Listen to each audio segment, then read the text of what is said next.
kii di nu mu tuddati sax. Arona Coumba Ndoffène Diouf. Tu as vu que je fais face à son nom.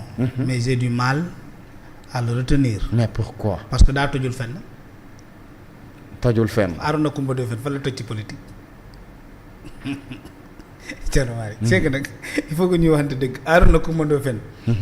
jàng na c'est vrai universitaire la. professeur SVT la xam na lan mooy cycle menstruel. jigéen ñi yooyu la jàng. xam na lan mooy fleur xam na lan mooy faune.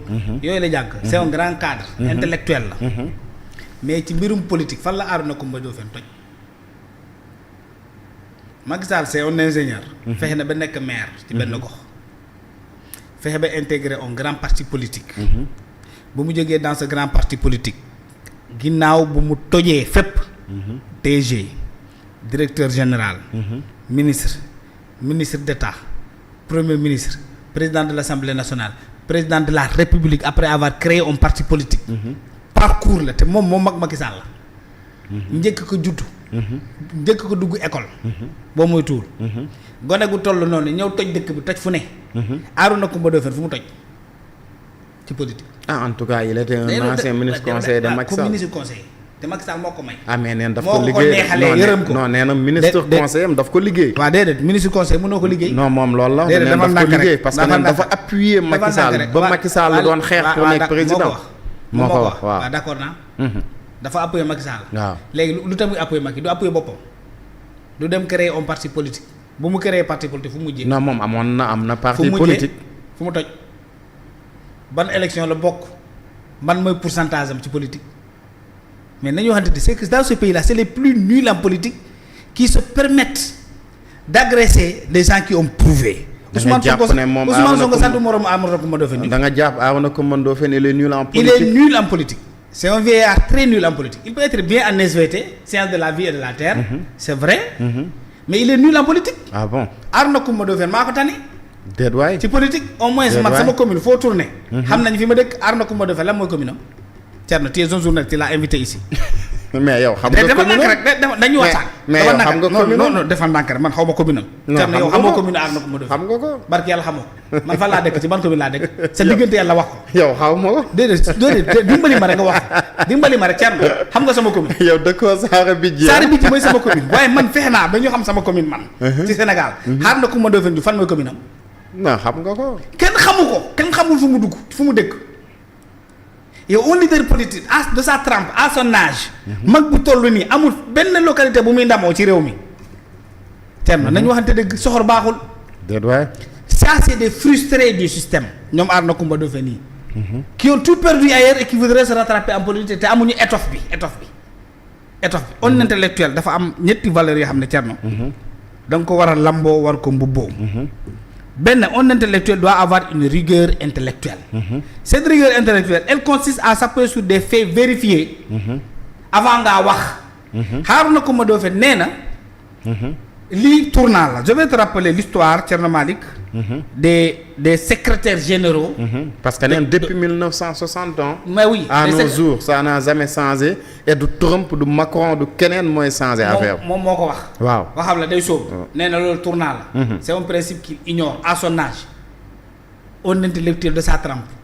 qui ne sait pas que amul fenn ci texte de l'ONU yi. fu ñu bind le secrétaire général de l'ONU doit être une règle fixe qui est une règle tournante amul. je donne des preuves. parce que mag ñi nekk mel nii. ñoo yàq Sénégal. alors le premier secrétaire général de l'ONU il s'appelle Trygve c'est un Norvégien. il est de l'Europe. ku topp ci moom xam nga nan la tudd.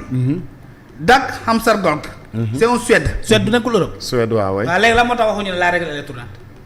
nga ñëw tëb loolu yëpp ñëw Afrique fii. nous avons eu Boutros Ghali il est égyptien. il n'est pas un africain. ku ci topp xam nga kan la. c'est Kofi Annan. il n'est pas africain ghanéen. léegi la moo tax foofu waxuñu ne principe bi day tourner. te li ma lay wax nii du lu yàgg ghanéen bi moom yàggul di. waaw y a juste 2 secrétaires généraux derrière lui. ça c'est vrai. est-ce que c'est pas même Kofi Annan ki nekk ni moo remplacé. Kofi Annan. waaw léegi Arona Coumba Ndoffène universitaire. mooy toog ci télé bi di naan meew yooyu sa kanam nga bàyyi ko yow tamit. muy meew yu toll noonu. déet waay ndax soxor meew laa wax ne waxuma day fen. mën naa wax ne day kàcc. kilifa la. dama ko respecté mënoon naa wax ne day fen. mënoon naa wax ne day kàcc mënoon naa wax utiliser une expression plus impolie mais ma décence ne le permet pas. Thierno Malick. loolu mooy dëgg je t'ai donné des exemples à ne plus en finir. Il y en a d'autres il y en a d'autres où dans 2 continents des gens se sont suivis pour gérer le poste parce que après le Ghanéen c'est le Coréen qui est venu. Le Coréen comment il s'appelle? Le Coréen nu mu tudd attends il s'appelle Ban Ki-moon. Ban Ki-moon bu mu fa jógee kam moo ci topp c'est Antonio Guterres Portugal. Donc Égypte ak Ghana toppante nañu te ñoom ñëpp Afrique lañ nekk la moo tax on n'a pas parlé de principe du principe tournant. te Kofi Annan dafa ne Ban Ki-moon moo ñëw Ban Ki-moon bu mu jógee Antonio Guterres moo ci topp. waaye léegi xanaa c'est à partir de Antonio Guterres que là ça va être tournant qu'on nous parle de principe tournant. mag du foo gis nga mënoo nekk un intellectuel bu mel nii. ngay désacraliser mais la intellectuel ñii kenn warul leen dugg soxoral leen jàpp jàng ay université nekk ay doctorat 2 doctorat la am dégg naa. ne Macky Sall c'est un simple ingénieur nga iñaanee ko li ko yàlla may. Arona da ngay muñ Macky raw na la. na muñ Ousmane Sonko raw na la Bassirou Diomaye ay xale yu juddu démb ci politique. raw nañ la moom mu ngi fii di jaay ay principe ay intellectuel tey waroon fexe ba am un grand parti politique. mais ay nit ñoo xam ne dimbali ñu grand intellectuel ñëw na fi ba ñibbi mayu la paas. déet bul dugg ci loolu non bul. benn njëriñ amuñu ko ci non bul dugg ci loolu dinaa dugg ci loolu. non bul dugg non loolu moom bul dugg ci loolu. dinaa fa dugg non Kande ça moom je ne le permets pas. non foofu moom bul dugg ci loolu. non yow loolu bul dugg foofu. non c'est pas important. dimbalewuñu kenn du loolu moo am solo. dimbalewuñu kenn sutóorewuñu kenn mus nga gis Arona Coumba Ndoffène Diouf di def journée de solidarité nationale wala sax ci quartier wala ci koñom boo ko mënul sa village sax waaye nga def ko sa koñ. waaw non démb nag wax na ne dimbali na ay nit yu bëri. comme yan fële ca biir Touba. ñan évoqué na ko parce que wax na ne tey même am na si ñoo xamante ne tey fii tey ay député la ñu tey. ay député la ñu ñoom den ay nit lañ ci biir Pastef yàgg nañu ñëw di ànd ak moom mu leen di dimbali. loolu quand même il l'a évoqué. mag bu toll nii un université qui te dit que c'est tournant yow nga gis Donald Trump di soutenir Macky moom moo gën a xam ne Donald Trump bu def tournant am na moom moo koy gën a xam. waaw mais Donald Trump tamit est-ce que publiquement il a écrit sur Twitter que Macky Sall ferait yaa ngi dégg reste aujourd'hui dafa ne Macky Sall il reste aujourd'hui l'un des leaders les plus aptes à gérer l'ONU. oui mais ça ne signifie pas que non mais non xam nga son Amérique y a le langage diplomatique mon frère. y a le langage diplomatique dafa am. Quand tu vois après ce tweet de Donald Trump. Macky Sall am rendez-vous avec le représentant permanent des Nations Unies des États-Unis d'Amérique à l'ONU ñu daje ci photo def photo puis rendre ko public mais loolu c'est une communication diplomatique qui se prolonge pour dire au monde que nous l'Amérique nous sommes disposés à soutenir Macky Sall mais au-delà de tout cela Arona Coumba Ndoffène Diouf nit fekk la ci loo xam ne kenn xamul parce que Macky Sall moo tax ñu am kii kenn xamu ko woon Macky Sall moo tax ñu am ko de fexe ba nommé la ministre conseiller mooy ginnaaw président mooy ndombo tànk bu gën a rëy ci lu nit mën a am ci organisation gouvernementale mais xanaa kooku tu lui dois au minimum reconnaissance parce que yow du contribution nga andi ci parti am amoo ñaari nit yow sa commune kenn xamu ko yow village bi nga juddoo sax kenn xamu ko yow quartier bi nga dëkk ci Ndakaaru kenn xamu ko si te permet benn leader boo xam ne def na lu ne ba am nekk président de la République créé parti politique en 3 ans Macky Sall rek moo ko mës a def ci àddina ci ñetti at la ko def 2018 2012 il devient président de la République Macky Sall rek moo ko réussir ci Sénégal xaw ma est-ce que xam nga loolu Ousmane Sonko a fait 12 ans pour devenir donc 2014 ba 2022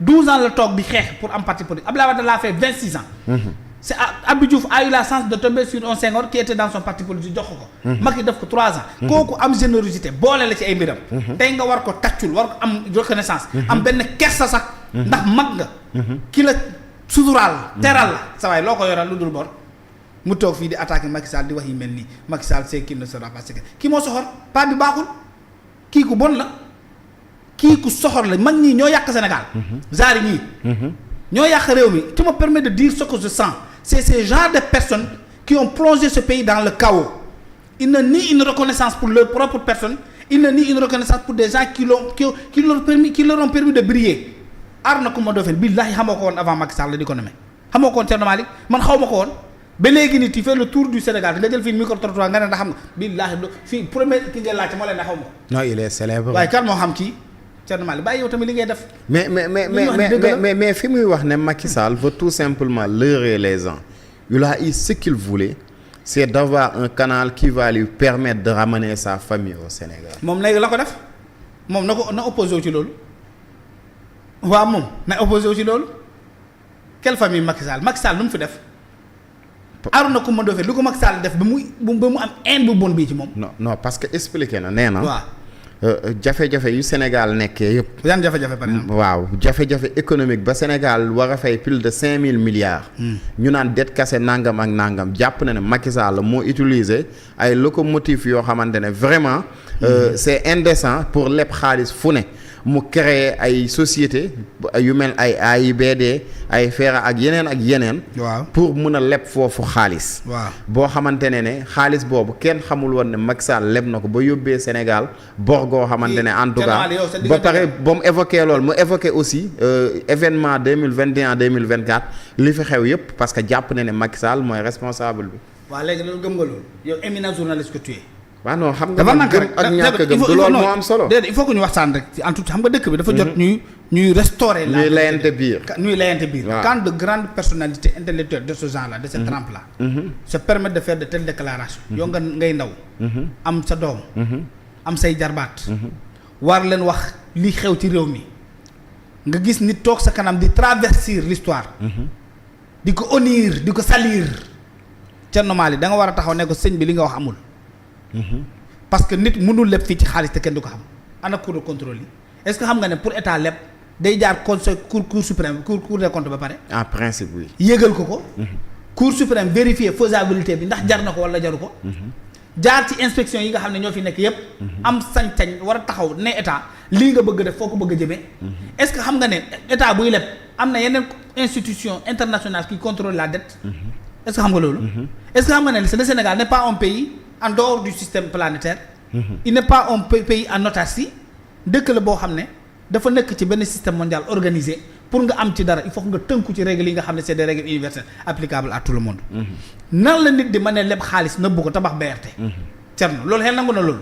nan la nit di mën a àbb ci xaalis nëbbu ko tabax ci terre naka la nit di mën a jël lebi xaalis nëbbu ko defar ci BRT naka la nit di amee xaalis nëbbu ko defar ci autoroute Ila Touba ba Tambacounda tey on parle de Kaolack qui est fini l'autoroute est déjà à Fatick naka la nit di mën a tëj nëbbee xaalis dem leb ko nëbb ko def ci li nga xam ne investir ci li nga xam ne mooy le port de Ndayane le port le plus moderne de toute l'Afrique de l'Ouest que ces gens venus ici ces gens là avec l'autre là les tortues ninja là au pouvoir yàq ko ba léegi port baa nga ni taxaw alors que c'était presque parti à 70% d'investissement de réalisation ñu waroon rapidement jeexal loolu parce que nous sommes dans une zone à haute concurrence la Côte d'Ivoire la Guinée-Bissau aujourd'hui la Guinée-Conakry aujourd'hui qui nous concurrence la Mauritanie qui est en train de venir Cap-Vert qui est en train de faire des merveilles en termes de navigation marine ainsi de suite mais léegi yow nga toog fi ngay intellectuel di université di jàngale ngay bëgg a lay loolu quoi Thierno yéen tamit da ngeen ñuy dimbali bu mag bu toll nii ñëwee fii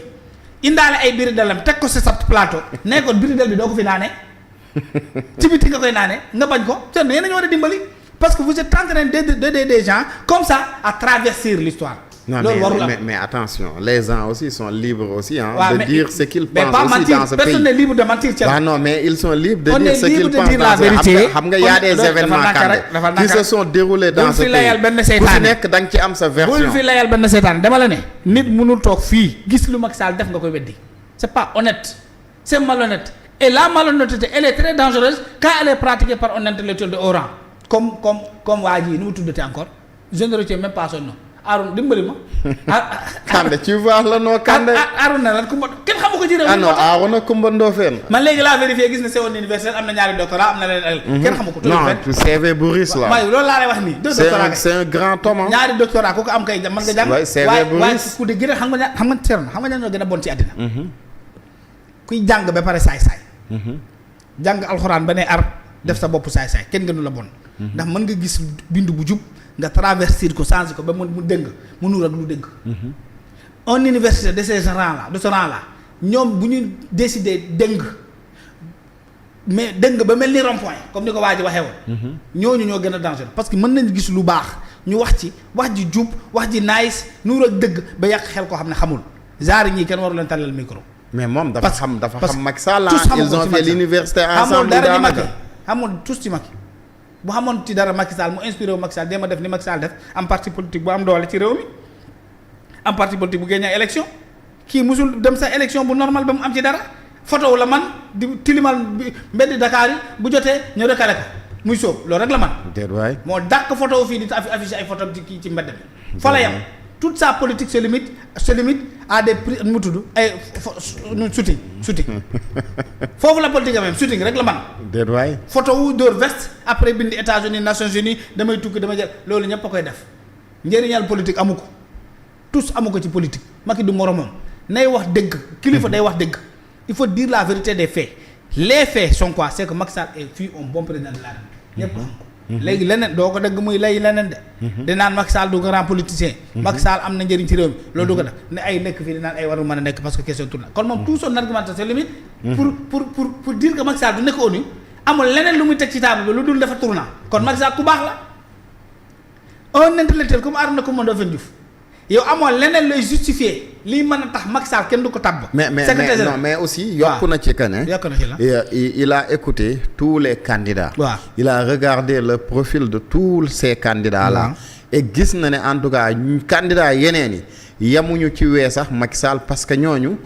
ñooñu déjà nee na c'est des anciens ñoo xam te ne biir ONU lañ nekkoon. ba pare yàgg ONU am expérience. ONU te nee na Macky Sall amul lool kii xamul dara. kii ndexete kii xamul dara kii ndexete kii est-ce que daawul tricher ba am diplôme. déet waay xam nga la moo tax man xamul dara. l'ONU tout le monde sait que les membres de l'ONU amuñu chance pour gagner waat comment se gérer ONU parce que ñooñu ñëpp ils sont comptables du bilan nul de l'ONU ils sont tous comptables aujourd'hui on parle de réformer l'ONU parce que l'ONU a échoué la guerre au Mali. ONU échoué donc ñooñu mu wax noonu ay cadre lañ ci loolu amuñ ci responsabilité. il est nul parce que l'ONU a échoué en Centrafrique.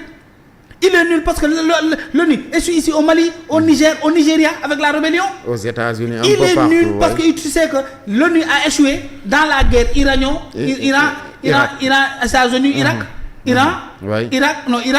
États-Unis et Palestine.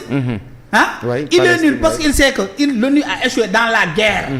Russo-ukrainienne. La guerre israélo-palestinienne. Israélo-palestinienne. Il est nul ce vieillard-là qui se prend pour un intellectuel. Pour comprendre qu'aujourd'hui l'ONU ne reflète plus ce que le monde veut. Il échoue dans les grandes questions mondiales. Aujourd'hui, on parle de réforme. Il a oublié que Donald Trump demande à les États-Unis d'Amérique, les d'autres doubles khalis ONU parce que l'ONU ne réussit rien du tout. Que Macky Sall a porté le discours qui a charmé le monde parce qu'il accepte d'être ce secrétaire général qui réforme l'ONU pour mëngale ko li nga xam ne moom la jamono bëgg. Loolu la ñuy xaar donc